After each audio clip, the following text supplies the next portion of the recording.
I remember the first time that I saw shoji, or sliding doors.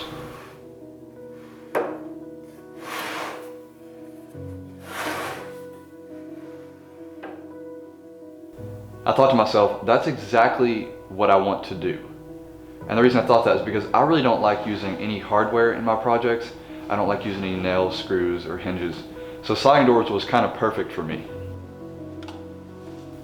Welcome everybody to episode 3. In this episode we're going to be building the legs and we're going to be finishing the Japanese inspired shoe rack.